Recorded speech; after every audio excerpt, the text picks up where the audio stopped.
స్తోత్రం కలుగును గాక. హల్లెలూయా. ఈరోజు దేవుని యొక్క సన్నిధిలో మరొక దినం ప్రభుతో పాటు మనము శ్రమలను ధ్యానం చేసుకోబోతున్నాము. కాబట్టి దేవుని యొక్క సన్నిధిలో మన జీవితాల్లో మనము ప్రభు యొక్క పాదాల దగ్గర చేరిన వారమై ఆయన యొక్క శ్రమలను మనం చూస్తూ ఉండగా, ఎందుకు ప్రభువారి లోకానికి ఆయన వచ్చారు, ఎందుకు చనిపోయారు, ఎందుకు ఆయన మరణించవలసి వచ్చింది, ఎందుకు ఆయన మన కొరకు ఆయన ఆ బాధను అనుభవించారని మనం గమనించినట్లయితే దేవుని యొక్క లేఖనాల్లో మరొక చక్కటి మాట మరి భక్తులు మనకి జ్ఞాపకం చేస్తూ ఉన్నారు. ఈ మాట మనం గమనించినట్లయితే యేసుక్రీస్తు వారు లోకానికి రావటానికి ఆయన మనల్ని ప్రేమించాడని, ఆయన మనల్ని విమోచించాడని, విడిపించాడని, మన జీవితాలకి కావలసినటువంటి పరిశుద్ధతను అలాగే నీతిని సంతరింపచేసి మనం ప్రభుతో పాటు నిత్యం ముందుకు సాగునట్లు ఆయన కృపను మనకి ఇచ్చాడని జ్ఞాపకం చేస్తున్నాం. అయితే దేవుని వాక్యంలో మరొక మాట మనకి జ్ఞాపకం చేయబడతా వచ్చింది.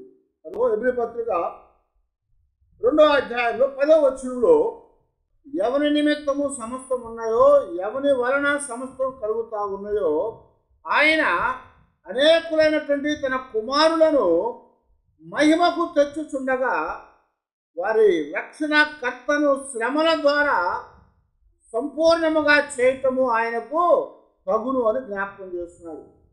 ఈ మాట ఎందుకు పౌలు గారు చెప్పాడు అంటే, సమస్తం కూడా దేవుని వలన కలుగుతూ ఉన్నాయి, సమస్తము ఆయన మూలనే చేయబడతా వచ్చినాయి, సమస్తము కూడా ఆయనవే అయి ఉన్నాయి.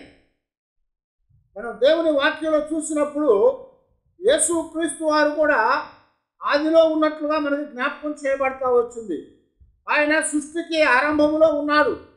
జగతికి పునాది వేయబడక మునిపే ఆయన ఉన్నట్లుగా, ఆయన సృష్టిని కలుగు చేసినట్లుగా మనకి కొలస్సీ పత్రికలో పౌలు గారు మనకి జ్ఞాపకం చేస్తాడు. 1వ అధ్యాయము 17వ వచనంలో 15 నుంచి మనం అక్కడ రాస్తూ ఉంటాడు. అదే ప్రకారము మరి దేవుని యొక్క సన్నిధిలో ఆది కాండంలో కూడా మనము అని జ్ఞాపకం చేస్తాడు దేవుడు. అలాగే మనం గమనిస్తూ ఉన్నప్పుడు దేవుని యొక్క ఆ కార్యములన్నీ కూడా ఆయన చేత కలిగినవని యోహాను సువార్తలో కూడా 1వ అధ్యాయంలో ఆయన లేకుండా ఏది కూడా కలుగలేదు అని రాస్తున్నాడు. అంటే యేసుక్రీస్తు వారు సృష్టి ఆరంభంలో ఉన్నటువంటి వారు, ఆయనకి సృష్టిలో ఒక ప్రత్యేకమైనటువంటి భాగం ఉన్నట్లుగా దేవుడు జ్ఞాపకం చేసినట్టు లేఖనాల ద్వారా. అందువల్ల ఇక్కడ ఎవరి నిమిత్తము సమస్తం ఉన్నవో అంటున్నాడు. ఎవరి నిమిత్తం ఉన్నాయంటే సమస్తం కూడా దేవుని నిమిత్తమే ఉన్నాయి. అలాగే ఎవరి వలన సమస్తమును కలుగుచున్నవి అంటున్నాడు. ఎవరి వలన కలిగినట? దేవుని వలన, అంటే యేసుక్రీస్తు వారి వలన కలిగినని చెప్తున్నాడు. ఆయనట అనేకులైనటువంటి వారిని కుమారులను మహిమలోనికి తీసుకురావటానికి ఆయన శ్రమ పొందాడు అని జ్ఞాపకం చేస్తున్నాడు.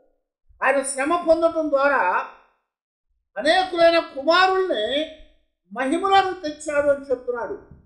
కారణం ఏంటంటే మనం జాగ్రత్తగా మనం చూస్తున్నట్లయితే దేవుని యొక్క సన్నిధిలో దేవుని మహిమను మనుషులు పోగొట్టుకున్నారు.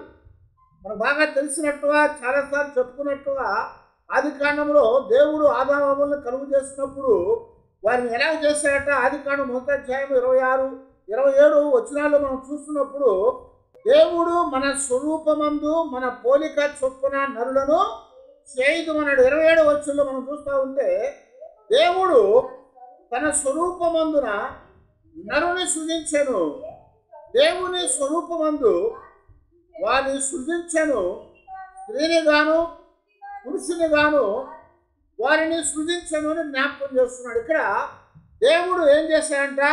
సృష్టిని కలుగు చేశాడు. ఆ సృష్టిని కలుగు చేసినప్పుడు ఆయన నరుని అలాగే స్త్రీని, ఇద్దరిని కూడా, పురుషుని స్త్రీని కూడా దేవుడు కలుగు చేశాడు. వారిని ఎలా కలుగు చేశాడంటే ఏమన్నాడు ఇక్కడ? మన స్వరూపమందు మన పోలిక చొప్పున అని చెప్పాడు. మన స్వరూపమందు మన పోలిక చొప్పున నరుని చేద్దామని చెప్పుకున్నారు వారు. అంటే దేవుని యొక్క స్వరూపము, దేవుని యొక్క పోలిక మానవుని యొక్క జీవితంలో ఏదైనా తోటలో ఉండగా వారు కలిగి ఉన్నారు. మానవునికి దేవుని యొక్క స్వరూపం కలిగి ఉన్నాడు. మానవుడు దేవుని యొక్క ఆ యొక్క స్వభావాన్ని, స్వరూపాన్ని కలిగి ఉన్నాడు. ఇక్కడ ఇమేజ్ అండ్ లైక్నెస్ అంటాడు. ఇమేజ్ అంటే ఏంటి? స్వరూపము. లైక్నెస్ అంటే పోలిక, ఒకే మాదిరిగా ఉండటం అనమాట. అంటే దేవుడు మొదట మనుషులు చేసినప్పుడు వారు ఎలా ఉన్నారా అంటే మహిమా స్వరూపులుగా ఉన్నారు. వారు దైవత్వంతో నింపబడిన వారుగా ఉన్నారు. వారి జీవితాల్లో మరి దేవుని సంబంధమైనటువంటి సమస్త లక్షణాలు వారికి కలిగి ఉన్నారు అని దేవుని వాక్యం జ్ఞాపకం చేస్తూ ఉంది. అయితే ఇక్కడ మనం జాగ్రత్తగా చూస్తున్నప్పుడు దేవుని పోలికలో, దేవుని స్వరూపములో దైవ సంబంధమైన ఆ లక్షణాలు కలిగి ఉన్నటువంటి మానవుడు ప్రేమయ్యాడయా అంటే పాపం చేయటం ద్వారా దైవ సంబంధమైన సమస్తాన్ని కూడా పోగొట్టుకున్నాడు. అందుకే బయటికి తోలివై పడిపోయాడు. పౌలు గారు చెప్పినట్టుగా మనుషులందరూ కూడా పాపం చేసి దేవుడు అనుగ్రహించే మహిమను ఇప్పుడు పొందలేకపోతా ఉన్నారు అని మాట్లాడుతున్నాడు. దేవుడు మహిమనిచ్చాడు, దేవుడు ఆత్మ ఇచ్చాడు, దేవుడు గొప్ప దైవ సంబంధమైన స్వరూపాన్ని ఇచ్చాడు, దేవునికున్న లక్షణాలన్నీ ఇచ్చాడు. అది ఇంగ్లీష్లో లైక్నెస్ అంటారు. లైక్నెస్ అంటే పోలిక. ఎవరైనా చూసినప్పుడు ఒకలాగా ఉంటే ఏమంటాడు, వాడిని పోలి ఉన్నాడండి వీడు అంటూ ఉంటారు. ఒకళ్ళు చేసినవి చేస్తూ ఉంటే వాడిని పోలి చేస్తూ ఉన్నాడని చెప్తూ ఉంటారు. అంటే లైక్నెస్ అన్నాడు దేవుడు అక్కడ. దేవుని యొక్క స్వరూపము, దేవుని యొక్క పోలికలో మానవుని సృజించాడు. కానీ ఇప్పుడు మానవుడు ఏమయ్యాడంటే దేవుని పోలిక, దేవుని స్వరూపం పోగొట్టుకోవడం ద్వారా దేవుడిచ్చిన మహిమ అనేది పోయింది. ఇప్పుడు దేవుడిచ్చిన మహిమ అనేది మానవుడు పోగొట్టుకున్నాడు కనుక ఆ మహిమను పొందలేకపోతా ఉన్నాడు అని పౌలు గారు చెప్పారు. ఆ మహిమలోనికి తేవాలంటే దానికి ఒక ప్రక్రియ కావాల్సి ఉంది. ఆ మహిమలోనికి తేవటానికి చాలా ప్రాసెస్ ఉంది. ఆ ప్రాసెస్ ఏంటయ్యా అంటే ఆయన ఈ లోకంలోనికి మానవుడుగా ఉద్భవించాడు. ముందుగా ఆ మానవుడుగా వచ్చిన తర్వాత మానవుడి కొరకు ఆయన చనిపోవాలి. మానవుడి కొరకు చనిపోయిన తర్వాత ఆయన రక్తము ద్వారా మనుషుల యొక్క పాపాల్ని శుద్ధి చేయాలి. మనుషులు మరణము యొక్క బలము కలిగిన వారికి భయపడి నిత్యము మరణముతో కొట్టుమిట్టాడుతున్నారు కనుక వారి బలమైనటువంటి చేతుల్లో నుంచి విమోచించాలి. అలా విమోచించిన తర్వాత వాళ్ళ జీవితాలకి కావలసినటువంటి దైవ సంబంధమైనటువంటి పరిశుద్ధతని, దైవ సంబంధమైనటువంటి నీతిని కలుగు చేయాలి. దైవ సంబంధమైన పరిశుద్ధత, దైవ సంబంధమైన నీతి కలుగు చేసి అప్పుడు దేవుని యొక్క సన్నిధిలోనికి తీసుకొని రావాలి. దేవుని సన్నిధిలోనికి తీసుకురావాలంటే ఆ పరిశుద్ధత కావాలి. అందుకని పరిశుద్ధత లేకుండా ఎవడు కూడా దేవుణ్ణి చేరలేడు. యేసుప్రభు కూడా ఏం చెప్పాడు, శుద్ధమైన హృదయం లేకుండా దేవుని చూడలేనని చెప్పాడు. కనుక పరిశుద్ధత అనేది తప్పనిసరిగా మానవ జీవితంలో ఉంటే కానీ దేవుని దగ్గరికి రాలేరు. అలాగే పరిశుద్ధతతో పాటుగా నీతి అనేది ఉండాలి. కారణం ఏంటంటే ఆయన నీతిమంతుడు. ఆయన సింహాసనానికి నీతి న్యాయం అనేది ఆధారంగా ఉంది. నీతి న్యాయాలైన సింహాసనానికి ఆధారాలు. అలాంటి దేవుని దగ్గరికి వెళ్ళాలంటే నీతి కావాలి, పరిశుద్ధత కావాలి. ఆ నీతిని, పరిశుద్ధతను ఇప్పుడు యేసు క్రీస్తు వారు మనకి ఇచ్చాడు. ఎలాగా? ఆయన మరణించడం ద్వారా, ఆయన రక్తం కార్చడం ద్వారా ఆ రక్తంలో మన పాపములను, అతిక్రమాలని, అపరాధాలని, దోషాలన్నింటిని వాడు ఏం చేశాడంట, ఆయన కడిగి శుద్ధులుగా చేశాడు. ఇప్పుడు శుద్ధపరిచాడు. శుద్ధపరిచిన తర్వాత దేవుని యొక్క నీతిని మనకిచ్చి మన నీతిమంతులుగా చేశాడు. ఇప్పుడు నీతిమంతులుగా చేసినాక మనం ఇప్పుడు ఏం చేయబడాలి అంటే మహిమలోనికి తేవాలి అని చెప్తున్నాడు. మహిమలోనికి తేవాలి. అందుకనే రోమపత్రికలోనే పౌలు గారు మాట్లాడుతూ 8వ అధ్యాయంలో 29-30 వచనాల్లో చెప్తున్నాడు కదా, ఎందుకనగా తన కుమారుడు అనేక సహోదరులలో జ్యేష్ఠుడు అగునట్లు దేవుడు ఎవరి ముందు ఎరిగెనో వారు తన కుమారుని యొక్క స్వరూప్యము గలవారగుటకు వారిని ముందుగా నిర్ణయించెను. మరియు ఎవరిని ముందుగా నిర్ణయించెనో వారిని పిలిచెను. ఎవరిని పిలిచెనో వారిని నీతిమంతులుగా చేసెను. ఎవరిని నీతిమంతులుగా చేసెనో వారిని మహిమపరచెను. హల్లెలూయా. ఏం చేయాలంటే యేసుక్రీస్తు వారు ఎందుకు లోకానికి వచ్చాడంటే ఆయన కుమారుడుగా వచ్చాడు, దైవ కుమారుడుగా వచ్చాడు, మధ్యవర్తిగా ఉన్నాడు. మానవునికి దేవునికి మధ్యలో వైరాన్ని తీసివేశాడు. ఆ వైరాన్ని తీసివేయటం ద్వారా మన జీవితాల్లో దేవునితో సంధి కలిపాడు. ఇప్పుడు దేవునితో సంధి కలిపిన తర్వాత దేని కొరకు ఆయన చేస్తున్నాడు ఈ కార్యక్రమం అంతా కూడా అంటే దేవుని మహిమను మానవుడు పోగొట్టుకున్నాడు. దేవుని మహిమను మానవుడు పోగొట్టుకున్నాడు కనుక తిరిగి ఆ మానవుణ్ణి దేవుని మహిమతో నింపాలనుకుంటున్నాడు. తిరిగి దేవుని సన్నిధిలోకి తీసుకురావాలంటున్నాడు. మహిమ అనేది లేకపోతే దేవుణ్ణి చూడలేము. ఆదాము ఆ రోజున ఎందుకు చెట్టు చాటును దాక్కున్నారు? మహిమను పోగొట్టుకున్నారు. మహిమ అనేది వాళ్ళ మీద నుంచి వెళ్ళిపోయింది. మహిమ ప్రభావాలను ఆయన వస్త్రముగా ధరించుకున్నటువంటి వాడు. ఆయన వస్త్రములాగా మహిమ ప్రభావాలు ధరించుకొని మానవుడుగా చేయబడినటువంటి ఆదాము అవ్వలకు కూడా దేవుడు తన వస్త్రాన్ని మహిమతో నింపి కప్పాడు. ఇప్పుడు మానవులు ఏం చేశారు? పాపం చేయటం ద్వారా ఆ మహిమను పోగొట్టుకున్నారు కనుక ఇప్పుడు మహిమలోనికి తేవాలి. ఆ మహిమలోనికి తేడానికి యేసు ప్రభువు ఇక్కడికి వచ్చి ఏం చేశాడంటే, ఎందుకనగా తన కుమారుడు ఎవరు? యేసుక్రీస్తు వారు అనేక సహోదరులలో జ్యేష్ఠుడగినట్లుగా దేవుడు ఎవరిని ముందుగా ఎరిగనో వారు తన కుమారుని స్వారూప్యములోనికి అని చెప్తున్నాడు. దేవుడు మొట్టమొదటి ఎరిగిన వారు ఎవరు? ఆదాము కదా. దేవుని స్వరూపంలో దేవుని పోలికలో చేయబడినటువంటి వారు. వారిని దేవుడు ముందుగా ఎరిగినటువంటి వాడు. వారిని దేవుడు ఎరిగాడు కనుక ఇప్పుడు దేవుని పోలిక అనేది, దేవుని స్వరూపం అనేది, దేవుని మహిమ అనేది పోగొట్టుకున్నాడు కనుక ఇప్పుడు ఆ కుమారుడు వచ్చి ఏం చేస్తున్నాడంట? దేవుని పోలికలోనికి, ఆయన కుమారుని పోలికలోనికి. కుమారుని పోలిక అంటే ఎవరి పోలికలోనికి? యేసుక్రీస్తు వారి పోలికలోనికి. అంటే యేసుక్రీస్తు వారి పోలిక దేవుని పోలిక ఒకటేనా? ఒకటే. ఎందుకు? యోహాను సువార్త 10వ అధ్యాయంలో ఏం చెప్పాడు? 30వ వచనంలో నేను తండ్రి ఏకమై ఉన్నాము. ఫిలిప్పుతో ఏం చెప్పాడు? నన్ను చూసిన వాడు తండ్రిని చూసినట్లే, నన్ను చూస్తే తండ్రిని చూసినట్లే అని జ్ఞాపకం చేశాడు. కనుక నేను తండ్రి ఏకమై ఉన్నాం కనుక మేమిద్దరం ఒకటే కనుక మేమిద్దరం కూడా ఒకేలా కనపడుతున్నాం కనుక ఇప్పుడు నాకులాగా చేయబడ్డారంటే తండ్రిలాగే ఉంటారు, నాకులాగా ఉంటే తండ్రిలాగా ఉంటారు. అలాగునా ఇక్కడ దేవుని యొక్క సన్నిధిలో ఆయన పోలిక తన కుమారుని యొక్క స్వారూప్యములోనికి మార్చటానికి, స్వారూప్యము గలవారుగా చేయటానికి ముందుగా వారిని నిర్ణయించాను అని చెప్తున్నాడు దేవుడు. యేసు ప్రభువు కూడా ఏమన్నారు? పౌలు గారు మాట్లాడి చెప్తున్నాడు, జగతికి పునాది వేయబడక మునుపే దేవుడు మనల్ని ఎరిగి ఉన్నానన్నాడు. జగతికి పునాది వేయబడక మునుపంటే ఈ సృష్టికి పునాది వేయకముందే దేవుడు యేసుక్రీస్తు వారిలో నిన్ను నన్ను ఎరుగున్నానంటున్నాడు. ఆయనలో ఎరుగున్నాడట. ఆయన ఎరుగున్నాడు కనుక ఎవరిని ఎరిగాడో వాడిని ఏం చేశాడంట? పిలిచాడు. వారిని పిలిచాడు. అందుకనే అదో సమస్త ప్రయాస భారం మోసుకుంటుండే వారినారా నా యొద్దకు రండి అని పిలిచాడు దేవుడు. ఆయన దగ్గరికి రమ్మన్నాడు. ఆయన పిలిచి నాకేం చెప్తున్నాడంటే ఎవరిని పిలిచాడో వాళ్ళని ఏం చేశాడంట? పరిశుద్ధపరిచాడు. ఎవరినైతే పరిశుద్ధపరిచాడో వాళ్ళని నీతిమంతులుగా చేశాడు. ఎవరినైతే నీతిమంతులుగా చేశాడో వాళ్ళని ఇప్పుడు ఏం చేస్తున్నాడు?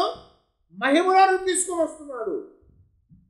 ఎవరిని నీతిమంతులుగా తీర్చిన వారిని మహిమపరిచాడు అంటున్నాడు. మహిమలోనికి తీసుకొని వస్తున్నాడు.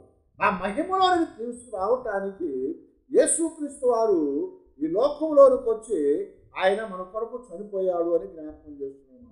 ఆయన ఇక్కడికి వచ్చి ఆయన చనిపోయాడు కనుక ఇప్పుడు మనము మన జీవితాల్లో దేవుని యొక్క మహిమలోనికి తీసుకురాబడుతున్నాము. దేవుని యొక్క మహిమలోనికి తీసుకురాబడుతున్నాము. ఈ సృష్టిలో 3 లోకాలు ఉన్నాయని చెప్తా ఉంటారు. ఒకటి పాతాళము, భూలోకము, పరలోకము అంటాం. లేదా పైన ఆకాశము గురించి కూడా 3 ఆకాశాలు అంటాడు. అంటే ఇక్కడ కనపడేటువంటిది ఒకటి, పక్షులు ఎరిగేది ఒకటి, పక్షులు ఎగిరేవి కాకుండా ఇంకా పైన ఇంకా నక్షత్రాలు ఉన్నాయి ఒకటి, వాటికంటే పైన ఇంకోటి ఉంది. అదేదట మహిమతో కూడినటువంటి లోకం, అది పరలోకం అని పిలువబడుతుంది. అక్కడ దేవుడు, దేవదూతలు వారు ఉంటారు. అది అన్నిటికంటే కూడా ఉత్తమమైనటువంటిది. అయితే ఇక్కడ దేవుని యొక్క లేఖనాల్లో పరలోకము, భూలోకము, పాతాళం అనేది ఉందని చెప్తున్నాడు. ఈ పరలోకము, భూలోకం, పాతాళం ఉందంటే పాతాళంలో ఎవరుంటారని చెప్తున్నాము? మృతులు, వారి లోకం అంతా కూడా అక్కడ ఉందంట. భూలోకం మీద అందరూ ఉన్నారు. అయితే పరలోకంలో ఎవరుంటారా అంటే దేవుడు, ఆయన చుట్టూ ఉన్నటువంటి దేవదూతలు ఉంటారు. దైవ సంబంధమైన, పరలోక సంబంధమైనటువంటి జీవులు అక్కడ ఉంటారు. అక్కడికి మనల్ని తీసుకుని వెళ్తాను అంటున్నారు.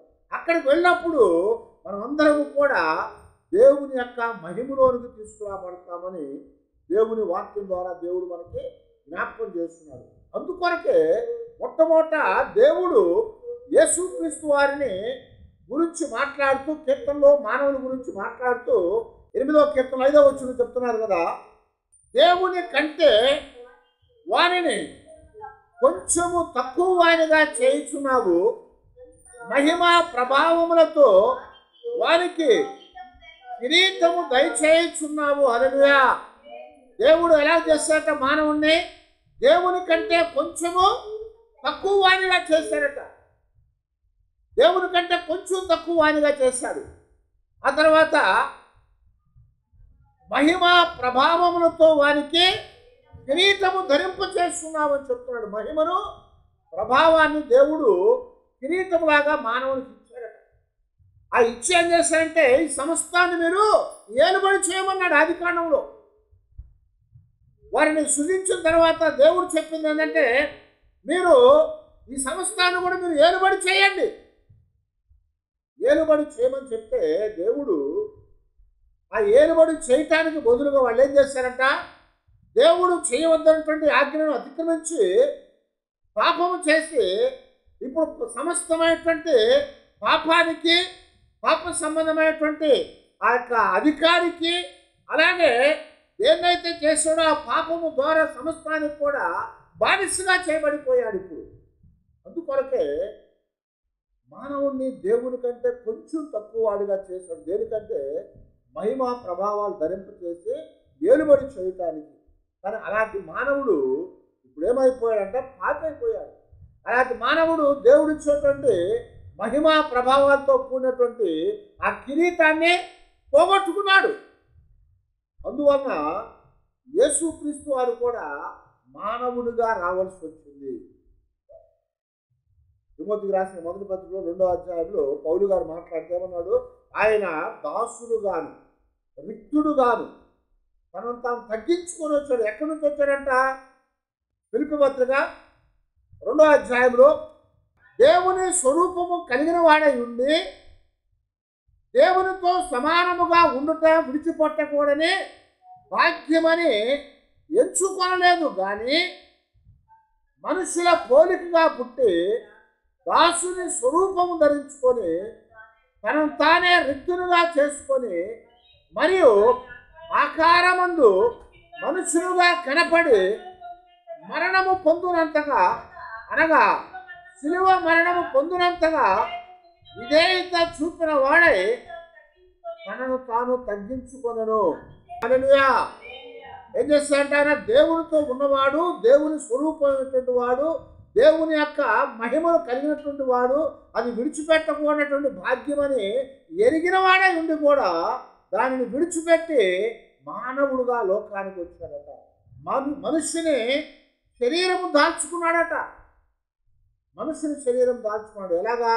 దేవదూతల కంటే కూడా కొంచెము తక్కువ వానిగా. కానీ దేవదూతలు వచ్చి ఆయనకి పరిచయం చేశారు కదా. 40 దినాలు శ్రమపడినప్పుడు దేవదూతలు వచ్చి ఆయనకు పరిచయం చేశాడు. బాప్తిసం పొందిన తర్వాత ఆయనకు పరిచయం చేశాడు. శ్రమపడతా ఉన్నప్పుడు ఆ గచ్చమనే తోటలో వేదన పడతా ఉన్నప్పుడు దేవదూతలు వచ్చి ఆయనకు పరిచయం చేశారు. ఆయన చనిపోయి పాతి పెట్టబడిన తర్వాత, లేచిన తర్వాత వచ్చి దేవదూతలు ఆయన ఎదుట ఉన్నారు. ఎందుకంటే ఆయన దేవదూతల కంటే తక్కువవాడిగా చేయబడ్డాడు, కానీ ఆ శరీరాన్ని దాల్చుకున్నాడు. కానీ ఆయన దేవుని స్వరూపమైనటువంటి వాడు. ఆయన దేవునితో సమానముగా ఉండదగినటువంటి వాడు. నేను తండ్రి ఏకమని చెప్పిన వాడు. కనుక ఆ గొప్ప మహిమను విడిచిపెట్టి మానవుడుగా లోకానికి వచ్చి శిలువ మరణము పొందినంతగా తనను తాను తగ్గించుకున్నాడు. ఎందుకయ్యా అంటే అనేకులైనటువంటి తన కుమారులను మహిమలోనికి తీసుకురావటానికి అని జ్ఞాపకం చేశాడు. అనేకమైన తన కుమారుల్ని మహిమలోనికి తేవటానికట. అదే మాటలో ఎబ్రీ పత్రికలో కూడా 2వ అధ్యాయంలో 7వ వచనంలో జ్ఞాపకం చేశాడు. దేవుని కంటే కొంచెం తక్కువ వానిగా ఆయన్ని దేవుడు సృజించాడు, పంపించాడు లోకానికి అని జ్ఞాపకం చేశాడు. అయితే వారిని ఇప్పుడు ఎక్కడికి తీసుకురావాలనుకుంటున్నాడు? దేవుని సన్నిధిలోనికి. దేవుని సన్నిధి ఎక్కడుంది? దేవుని సన్నిధి ఎక్కడుంది? పైన పరలోకమందు ఉంది. పైన పరలోకమందు ఉన్నతమైన లోకములో ఉంది. అక్కడ దేవుని మహిమతో నింపబడినటువంటి వాడుగా ఉన్నాడు. అక్కడికి తీసుకెళ్లాలంటే ఇప్పుడు ఏం కావాలి? మనకి మహిమతో నింపబడాలి. మనము కూడా పరిశుద్ధులైతే సరిపోదు, నీతిమంతులైతే సరిపోదు, పాప క్షమాపణ పొందినా సరిపోదు. కానీ ఇప్పుడు దేవుని యొక్క మహిమతో కూడా మనం నింపబడాలి. దేవుని మహిమతో నింపబడకపోతే దేవుని రాజ్యములోకి వెళ్ళలేము. అందుకనే శరీర మాంసాలు, రక్త మాంసములు పరలోక రాజ్యాన్ని స్వతంత్రించుకోవు అని చెప్పారు. రక్త మాంసాలు పరలోక రాజ్యాన్ని స్వతంత్రించుకోవు. అందువలన మానవుడుగా పుట్టిన ప్రతివాడు కూడా ఇక్కడ మట్టి దేహమైనటువంటి ఆ దేహాన్ని విడిచిపెట్టాలి. అది విడిచిపెట్టిన తర్వాత మహిమ దేహాన్ని ధరించుకోవాలి. ఆయన స్వరూప్యములోకి తన కుమారుడైన యేసుక్రీస్తు వారి యొక్క స్వరూప్యములోకి మార్చబడాలని చెప్పాడు. పౌలు గారు అంటాడు, మనమందరము కూడా ఒక దినమందున ఆయన స్వరూప్యములోకి మార్చబడతాము. దాని కొరకు ఏం చేయాలంటే ఒకసారే మారిపోము. ఒకసారే మారిపోతామా? మారిపోము. ఒక గొంగళ పురుగు చూసిన తర్వాత వెంటనే చిన్నగా అవ్వదు. దానికోసం ఒక కొంత ప్రక్రియ అనేది జరుగుతూ ఉంటుంది. ఆ క్రియ అనేది అలా జరుగుతూ ఉంటుంది. ఆ క్రియలోనికి వచ్చినప్పుడు మనము ఆ సంపూర్ణతను తీసుకురాబడతామన్నమాట. అందుకొరకే ఆ పురుగు ఏం చేయబడుతుంది? ప్యూపాలోకి వెళ్తుంది కదా. ఆ ప్యూపాలోకి వెళ్ళిన తర్వాత అప్పుడు సీతాకుచిలుకలోకి వచ్చింది. కనుక మనం అందరం కూడా యేసుక్రీస్తు వారి యొక్క స్వరూప్యములోనికి మార్చబడాలి అని చెప్పారు. యేసుక్రీస్తు వారి యొక్క స్వరూప్యంలోకి మనం మార్చబడితే తండ్రి యొక్క స్వరూప్యంలోకి మనం మారినటువంటి వారంగా ఉంటాం. తండ్రి నేను ఏకమై ఉన్నా, ఒకటే అని చెప్పాడు. నన్ను చూసిన వాడు తండ్రిని చూసినట్లే అని చెప్పాడు. అందుకొరకే ఆ యొక్క కుమారుని యొక్క స్వరూప్యంలోకి మనం మార్చబడినటువంటి వారమై ఇప్పుడు మహిమలోనికి తేవాలని యేసుక్రీస్తు వారి లోకంలోనికి ఆ మహిమను విడిచిపెట్టి వచ్చాడు ఆయన. అందుకోసమే ఇక్కడ దేవుని సన్నిధిలో ఆయన జ్ఞాపకం చేస్తున్నాడు కదా. హెబ్రీయులకు రాసిన పత్రికలో 1వ అధ్యాయమందు 3-4 వచనాలు కలిసి ఉంటాయి అన్నాడు కదా.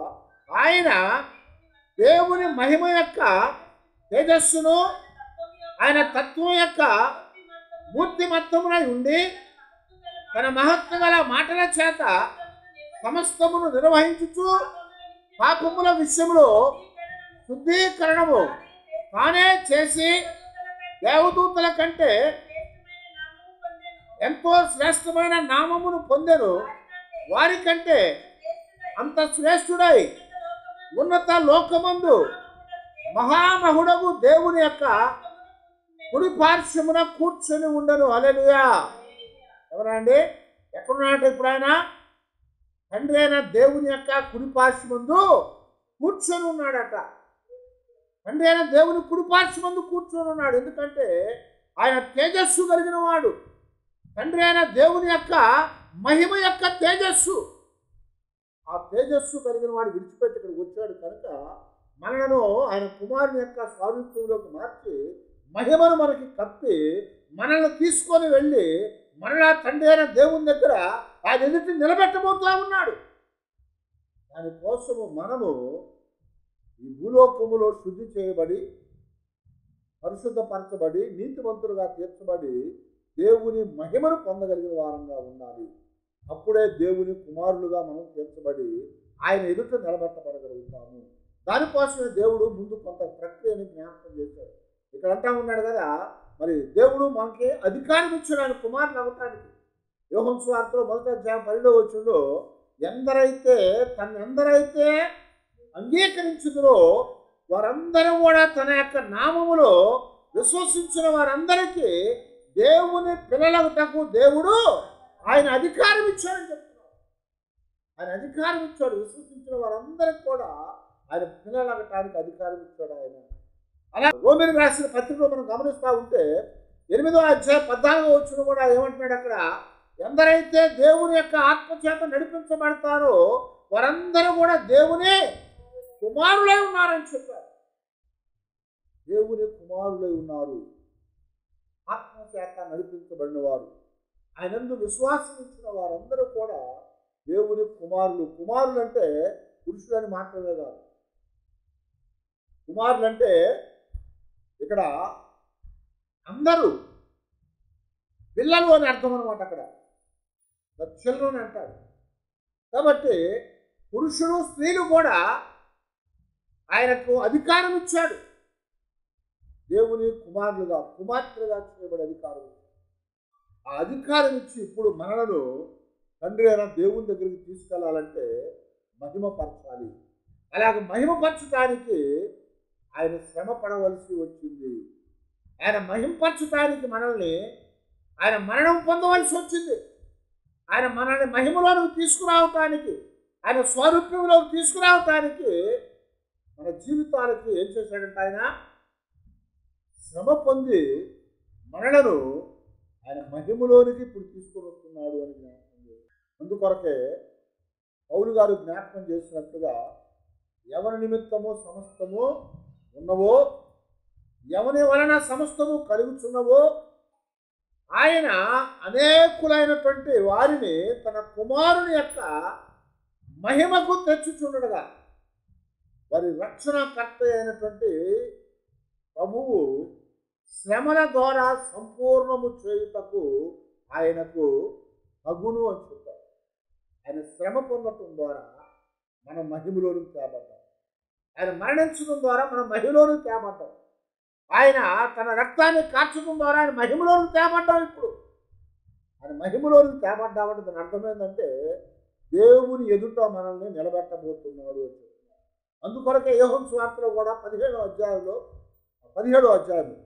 యోహాను సువార్త 17వ అధ్యాయంలో ప్రభువారు ప్రార్థన చేస్తూ అక్కడ అంటాడు కదా, తండ్రి ఇదిగో నువ్వు నాకు ఇచ్చిన వారికి నేను మహిమపరుస్తున్నాను, నువ్వు నాకు ఇచ్చిన మహిమను నేను నా వారికి నేను ఇచ్చానని చెప్తున్నాడు. అక్కడ 17వ అధ్యాయంలో 22వ వచనం అంటున్నాడు కదా, మనము ఏకమై ఉన్నలాగున వారును ఏకమై ఉండవాలని నీవు నాకు అనుగ్రహించిన మహిమను నేను వారికి ఇచ్చితిని, వారి యందు నేనును నా యందు నీవును ఉండటం వలన వారు సంపూర్ణులుగా చేయబడి ఏకముగా ఉన్నందున నీవు నన్ను పంపితివనియు నీవు నన్ను ప్రేమించినట్లే వారిని కూడా ప్రేమించితివని లోకము తెలుసుకున్నట్లు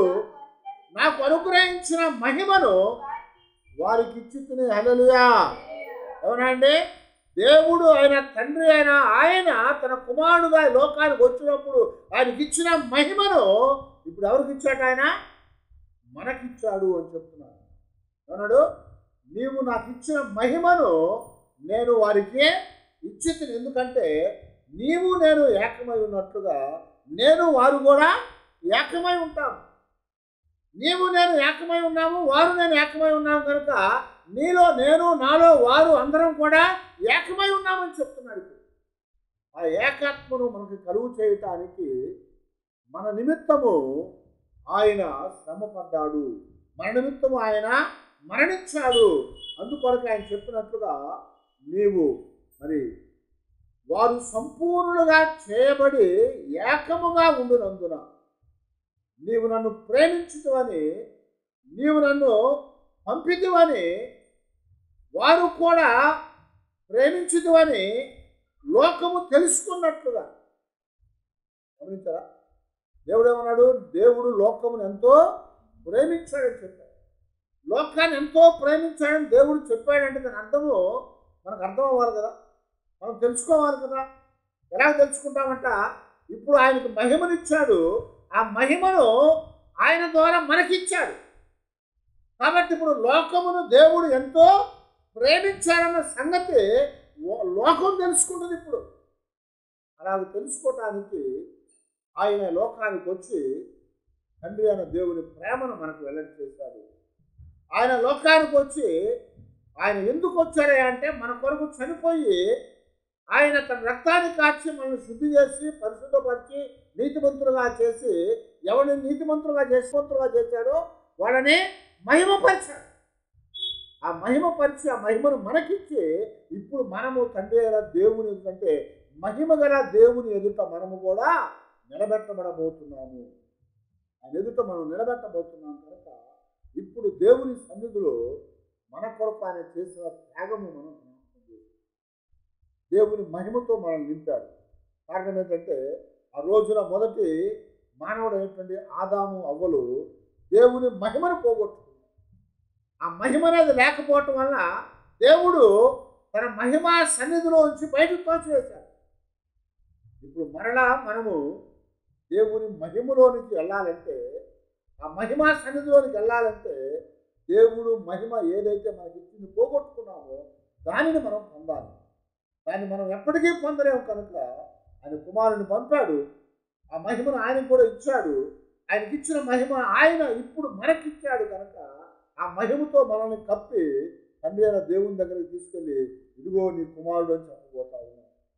మన కొరకు ఆయన చనిపడ్డారు, మన కొరకు ఆయన మరణించారు, మన కొరకు నలగొట్టుకున్నారు, మన కొరకు రక్తాన్ని కార్చారు, మన కొరకు క్రయధనముగా ప్రాణాన్ని ఇచ్చి తిరిగి దాన్ని తీసుకొని ఆయన స్వరూపంలోకి మనల్ని మార్చి తండ్రి అయిన దేవుని దగ్గరికి తీసుకొని వెళ్ళబోతున్నాడు. అందుకొరకే ఆయన లోకానికి వచ్చి ఆయన శ్రమపడి చనిపోయాడు కనుక మనము ఆ శ్రమలో ఆయన్ని జ్ఞాపకం చేసుకొని ఆ మరణములో ఆయనతో పాలివారం అయినట్లయితే ఆయన మహిమలోనికి కూడా మనం పాలివారం అవుతాం.